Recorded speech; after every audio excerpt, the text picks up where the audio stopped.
చక్కని సీతకి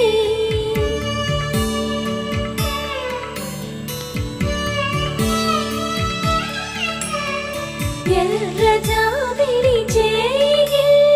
రాముడేడని అడుగుతుంటే